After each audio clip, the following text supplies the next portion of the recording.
నమస్తే, నేను Sreeja, tarot card reader, crystal healer and lama faith therapist. ఈ ఎపిసోడ్స్లో మనం ద్వాదశ రాశులకి సంబంధించిన టారో కార్డ్ ప్రెడిక్షన్స్ చూద్దాము. అలాగే మీలో ఎవరికన్నా టారో కార్డ్ రీడింగ్ కోర్స్ నేర్చుకోవాలనుకున్నా, క్రిస్టల్ హీలింగ్ నేర్చుకోవాలనుకున్నా, అలాగే learning about crystals, switch words therapy, అలాగే ఆరా రీడింగ్, ఈ సబ్జెక్ట్స్కి సంబంధించి ఏమైనా డౌట్స్ ఉన్నా మీరు స్క్రీన్ మీద కనిపిస్తున్న నంబర్స్కి కాల్ చేసి క్లియర్ చేసుకోవచ్చు. అలాగే క్లాసెస్లో కూడా మీరు క్లాసెస్కి సంబంధించిన డీటెయిల్స్ కూడా అడిగి తెలుసుకొని జాయిన్ అవ్వచ్చు. అలాగే చిన్న రిక్వెస్ట్ ఏంటంటే కనుక, ఈ మధ్య చాలా రోజుల నుంచి కూడా నేను అబ్జర్వ్ చేస్తుంది, అంటే కొన్ని వీడియోస్లో చూస్తుంది కూడా ఏంటంటే, ఎవరైతే డాగ్స్ని అడాప్ట్ చేసుకుంటున్నారో, బ్రీడ్ డాగ్స్ని, అంటే కొన్ని సోషల్ మీడియాలో చూసి ఇన్ఫ్లుయెన్స్ అయ్యి మోటివేట్ అయ్యి కొన్ని డాగ్స్, లేకపోతే పిల్లలు అడిగారని చెప్పు డాగ్స్ తెచ్చుకుంటారు, బ్రీడ్ డాగ్స్ని తీసుకుంటారు. కొంతమంది స్ట్రీట్ డాగ్స్ని కూడా పెద్ద మనసుతో వాళ్ళు అడాప్ట్ చేసుకున్న సందర్భాలు కూడా చూస్తూ ఉంటాం. కానీ మేబీ టైం ఇవ్వలేకో, మెయింటైన్ చేయలేకో చాలామంది తీసుకెళ్ళి దూరంగా వదిలేస్తున్నారు. దయచేసి అలా చేయకండి.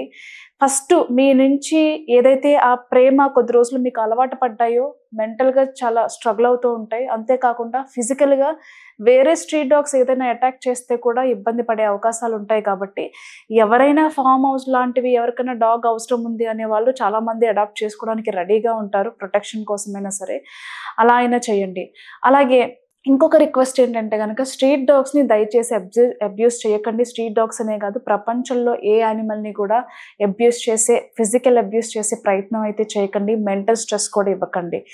అంతేకాకుండా ఇంకొక చిన్న రిక్వెస్ట్ ఏంటంటే, చాలామంది మనలో ఉన్న కోరికల కోసం చాలామంది దేవతలకి జంతు బలి ఇస్తూ ఉంటారు.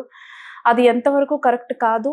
జంతు బలి ఇవ్వాల్సిన ప్లేస్లో మనం దానికి ప్రత్యామ్నాయంగా ఇంకేం చేయొచ్చో కూడా శంకరాచార్యుల వారు మనందరికీ తెలియజేశారు. కుంకుమ పూజ కానివ్వండి, అనాథులకు అన్నం పెట్టడం కానివ్వండి, లేని వాళ్ళకి బట్టలు దానం చేయడం కానివ్వండి. ఇలా అదే కాకుండా కొన్ని డిఫరెంట్ పద్ధతుల్లో మనం ఏదైతే చెయ్యాలో మనకు అది ఆల్రెడీ తెలియజేశారు. కాబట్టి అలా ఫాలో చేయండి. దయచేసి జంతు బలి మాత్రం ఆపే ప్రయత్నం చేయండి. అర్థం చేసుకోండి. మీరు నన్ను ఈ విషయంలో తప్పుగా అర్థం చేసుకున్నా నాకు వచ్చే ఇబ్బంది ఏం లేదు. Thank you.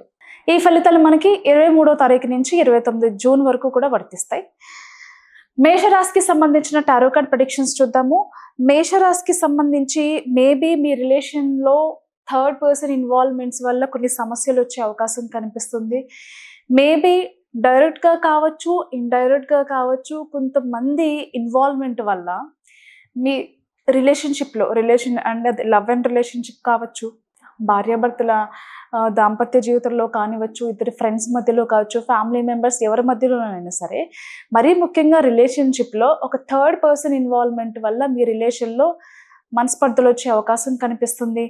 ఇది ఎవరికి చెప్పుకోలో తెలియక మీరే బాధపడుతూ ఉంటారు. అరే, మనం వీళ్ళని ఇంత నమ్మితే మనల్ని మోసం చేస్తారా అనే విధంగా అవతలి వాళ్ళ మోసం ఉండడం అనేది చాలా ఆశ్చర్యంగా ఉంటుంది. ఫర్ ఎగ్జాంపుల్, ఎవరైనా మీకు క్లోజ్ ఫ్రెండ్స్గా ఉన్న వాళ్ళే మీ రిలేషన్షిప్లో కొన్ని డిస్టర్బెన్స్ క్రియేట్ చేసే ఛాన్స్ ఉంటుంది. లేదా మీ లైఫ్ పార్ట్నరే వేరే వాళ్ళతో మూవ్ ఆన్ అవ్వడం కానివ్వండి, వాళ్ళతో రిలేషన్లో ఉండడం కానివ్వండి. చాలా రోజుల నుంచి ఈ విషయం మీకు తెలిసినప్పటికీ కూడా అలా మౌనం వహిస్తూ అన్నీ భరిస్తూ వచ్చారు. కానీ ఇప్పుడు ఇది ఎవరికి చెప్పాలి, ఎలా చెప్పాలి తెలియక కొద్ది రోజులు నాకు ఈ ఇంట్లో ఉండడం కానివ్వండి, జనాలతో ఉండడం కానివ్వండి, సొసైటీలో ఉండడం కానీ ఏది వద్దు. కొన్ని రోజులు అందరితో డిస్కనెక్ట్ అయిపోయి ఎక్కడికన్నా వెళ్ళాలి, ఏదైనా స్పిరిచువల్ టూర్కి వెళ్ళాలి, ఏదన్నా ఒక దేవుడి దర్శనం చేసుకోవాలి, లేదన్నా ఒక రీట్రీట్ సెంటర్కి వెళ్ళాలి, లేదా యోగా మెడిటేషన్ క్లాసెస్కి వెళ్ళాలి, దూరంగా ఎక్కడికైనా ఇంటికి దూరంగా వెళ్ళి జాయిన్ అవ్వాలి అని చెప్పేసి నిర్ణయాలు తీసుకుంటారు. ఇక్కడ రీడింగ్ సజెషన్ కూడా అదే. మనసు బాగాలేకపోతే దయచేసి మీకు ఎవరితో ఉంటే బాగా మీ మనసు హ్యాపీగా ఉంటుంది, లేకపోతే మీరు హ్యాపీగా ఉంటారు, ఏం చేస్తే మీరు హ్యాపీగా ఉండగలుగుతారు అనేది దయచేసి గుర్తించి ఆ పనులు చేసే ప్రయత్నం చేయండి. స్ట్రెస్ నుంచి బయటకు రావడానికి ఇవన్నీ కూడా మీకు చాలా హెల్ప్ అవుతూ ఉంటాయి. అలాగే కెరియర్లో చూసుకుంటే కనుక మీ పొజిషన్ ఏదైతే ఉందో దాన్ని కాపాడుకునే ప్రయత్నాలు చేస్తూ ఉంటారు. మేబీ మీరు కాంట్రాక్ట్ బేస్ జాయిన్ అయిన జాబ్స్ ఏదైనా సరే కాంట్రాక్ట్ చివరి దశలో ఉండొచ్చు. లేదు, ఏదైనా పర్మనెంట్ రోల్స్ కాదు అనేవి కూడా ఏదైతే ఆఫ్ రోల్స్ ఉంటాయంటే పర్మనెంట్ కాకుండా టెంపరరీ జాబ్స్ ఏవైతే ఉంటారో మేబీ అది టైం దగ్గర పడుతుండొచ్చు. మీ పొజిషన్‌ని కాపాడుకునే ప్రయత్నంలో చాలా కొంచెం స్ట్రెస్ అయితే తీసుకుంటారు. బట్ ఏమి కంగారు పడాల్సిన అవసరం అయితే లేదు.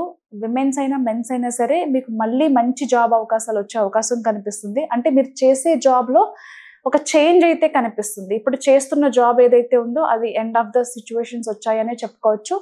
కొత్త జాబ్ అవకాశాలొచ్చే అవకాశం కనిపిస్తుంది. అలాగే ఆన్ సైట్ ఆపర్చునిటీస్ కోసం ట్రై చేసే వాళ్ళకి కూడా చాలా అనుకూలంగా ఉండబోతుంది.